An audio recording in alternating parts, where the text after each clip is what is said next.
लगातार कानपुर में गर्मी का जो सितम है वो जारी है। अगर टेम्परेचर की बात की जाए तो टेम्परेचर जो है वो लगातार दिन प्रतिदिन जो है वो 1 डिग्री 2 डिग्री 3 डिग्री इस तरह से बढ़ता जा रहा है। आप सामने अगर स्क्रीन पे देखेंगे तो आप सामने देख सकते हैं स्क्रीन पे कि ये कानपुर का मैप है और टेम्परेचर की अगर बात करें तो अभी जो टेम्परेचर है कानपुर का वो करीब 40 के आसपास जाता है, लेकिन जो फील्ड टेम्परेचर है वो करीब 48 से 49 डिग्री पे फील होता है। हमारे साथ बात करने के लिए एसएन पांडे जी। एसएन पांडे जी, ये बताइए कि जो टेम्परेचर है वो लगातार बढ़ता जा रहा है, आज कितना होगा और आने वाले समय में जो गर्मी का जो सितम है वो किस तरह से जारी रहेगा? देखिए, इस समय आप हमारे मैप में देख सकते हैं कि ये देखिए बंगाल की खाड़ी से अरब सागर होते हुए ये सारी हवाएं आ रही हैं, लेकिन ये एक देख सकते हैं आप, ये साइक्लोन बना हुआ है। ये एक नया साइक्लोन है जो भी जिसका भारत के कोस्टल किनारे वाले समुद्र किनारे जो भी हैं वहाँ पे उड़ीसा में, आंध्र प्रदेश में और बंगाल होते हुए ये पूर्वोत्तर के जो 7 सिस्टर है वहाँ तक असर पड़ने की पूरी संभावना है। और ये नम हवाएं भी देखिए लेके आ रही हैं, देख रहे हैं आप, ये नम हवाएं पूरे हमारे मध्य प्रदेश तक आ रही हैं। तो इनकी वजह से जब रिलेटिव ह्यूमिडिटी बढ़ जाती है तो रिलेटिव ह्यूमिडिटी में होता क्या है कि हमारे शरीर का एक तो पसीना निकलता नहीं है, और पसीना निकलता है तो वो सोखता नहीं है।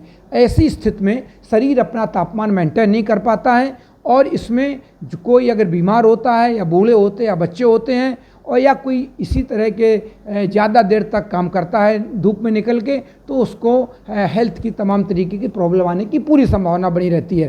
क्योंकि अब हीट इंडेक्स पे CS आज़ाद यूनिवर्सिटी अपना पूर्वानुमान जारी करता है। कल 50 के ऊपर हीट इंडेक्स था, आगे संभावना है कि 56-55 तक पहुंचने की संभावना है। और 55-56 अगर हीट इंडेक्स पहुंचता है तो ये मानव हेल्थ के लिए, एनिमल हेल्थ के लिए और जो भी हमारे किसान हैं, जो काम करने वाले हैं, उनके लिए क्या बीमारी हो सकती है, इससे कितना नुकसान हो सकता है मानव जाति? जो भी लोग इस समय बुजुर्ग हैं, नंबर 1 बच्चे हैं, इसके अलावा कोई हार्ट पेशेंट है या किडनी का रोगी है या हार्ट कोई किसी तरह की बीमारियां उसको हैं, तो अगर उसकी बॉडी का टेम्परेचर मेंटेन नहीं रहती है तो ऑर्गन फेल होने की समस्या बनी रहती है। अच्छा, एक चीज़ बता सकते हैं कि इसमें क्या आप ये दिखा सकते हैं, ये जो मैप है इसमें आपने बताया कि पश्चिम बंगाल से भी जो है नम हवाएं आ रही हैं, तो हमारे जो मानसून का पैटर्न होता है, तो मानसून का पैटर्न ये हवाएं इस तरह जाती हैं पूरे अरब सागर होते हुए और बंगाल की खाड़ी से फिर इस तरह घूम के पूरे देश में आती हैं। तो क्या इन्हीं से क्लाउड फॉर्मेशन होती है और बारिश होती है। तो क्या कहीं अभी ये दिखाई दे रहा है कि क्या मौसम में कुछ परिवर्तन या पूरे इस महीने जो है गर्मी का इसी तरह से प्रकोप है? जहाँ तक बात है हमारे कानपुर की, कानपुर मंडल की और पूरे उत्तर प्रदेश की, तो यहाँ अभी कोई भी खास परिवर्तन होने वाला नहीं है और लगातार यहाँ पे इसी तरह से गर्मी बनी रहेगी।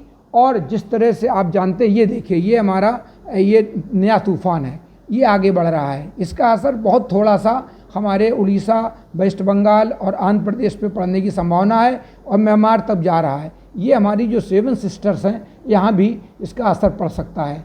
और इसके निकलने के बाद, क्योंकि ये फास्ट मूविंग साइक्लोन है, तो ये निकल जाएगा, इसके बाद फिर हमारी मानसून वाली हवाएं आएंगी।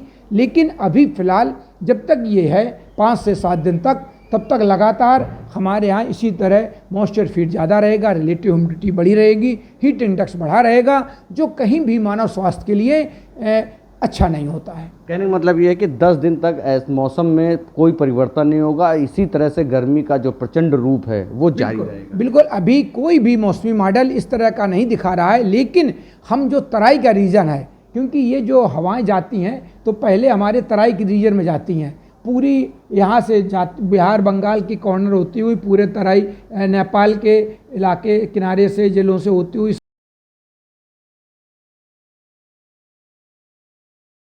फुटकर रूप से पॉकेट्स में बादल बन सकते हैं, बादल बन के धूल भरी आंधी चल सकती है और बौछारें हो सकती हैं। बस। आप एसएन पांडे जी थे, आपने इस बात को लेकर के बताया है कि अगले 10 से 15 दिन कानपुर के मौसम में कोई भी परिवर्तन नहीं होगा, लगातार जिस तरह से गर्मी का सितम है वो जारी रहेगा।